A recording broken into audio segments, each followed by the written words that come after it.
किसी भी कंप्रेशन की वजह से या कोई भी जो वज़न ज़्यादा उठा ले या किसी गलत एंगल पे वज़न उठा लो या कोई हैवी वेट लिफ्टिंग करता है या नॉर्मली घर में ख़वातीन चीज़ें उठा के इधर उधर करती हैं तो उनमें ये मसाइल ज़्यादा पैदा होते हैं। कई लोगों को आगे झुकने से या थोड़ा सा सीधा बैठने से पेन रिलीव हो जाती है।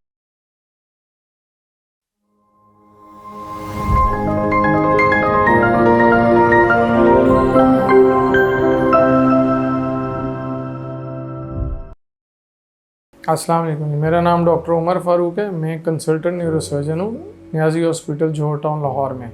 आज मैं आपको बताऊँगा जो कमर के मोरों के दर्द के बारे में। जैसे कि आपने सुना होगा कि अक्सर लोगों को कमर में दर्द रहता है जो कि नीचे टांगों तक भी जाता है। जो बुज़ुर्ग होते हैं उनमें नॉर्मली ये 40+ एज में ये नॉर्मल एक एलिमेंट होता जा रहा है, क्योंकि एक तो फ़र्क ये है कि हमारी डाइट भी इतनी अच्छी नहीं है, दूसरा हम लोग थोड़े से एक्सरसाइज वगैरह नहीं करते, हमारा लाइफस्टाइल इतना अच्छा नहीं है कि हमारी फ़िज़ीक स्ट्रॉन्ग रहे।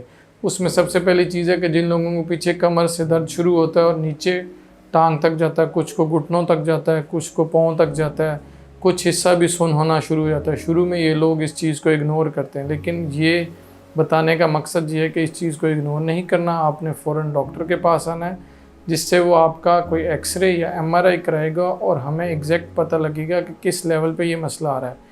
इस चीज़ को नॉर्मली आप शैटेक पेन भी बोलते हैं, जो कि आम लोगों को कुछ आइडिया है नेट के थ्रू कि ये पेन किस किस्म की होती है। उसमें मसला इस तरह का होता है कि पीछे हराम मगज़ के दरमियान में 2 मोरे होते हैं, मोरों के दरमियान में एक डिस्क होती है। किसी भी कंप्रेशन की वजह से या कोई भी जो वज़न ज़्यादा उठा ले या किसी गलत एंगल पे वज़न उठा लो या कोई हैवी वेट लिफ्टिंग करता है या नॉर्मली घर में ख़वातीन चीज़ें उठा के इधर उधर करती हैं तो उनमें ये मसाइल ज़्यादा पैदा होते हैं, जिसकी वजह से वो डिस्क जो 2 मोरों के दरमियान में होती है वो दब जाती है। दब के वो पीछे हराम मगज़ को दबाती है।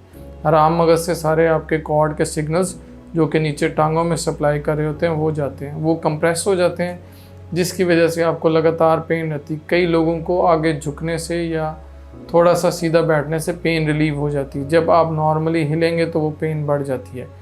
ये चीज़ें एक्सरे और MRI में वाज़ेह होती हैं कि ये आया दवाइयों के साथ, फिज़ियोथेरेपी के साथ या रेस्ट के साथ बेहतर होगी या इस पर कोई सर्जरी इंडिकेशन है। तो आपके लिए यही पैगाम है कि अगर आपको इस तरह का कोई मसला हो तो आपने फ़ौरन न्यूरोसर्जन से रब्ता करना है, जिसमें वो आपको प्रॉपर गाइड करेगा कि इसकी प्रॉपर मैनेजमेंट किस तरह होती है। Thank you very much.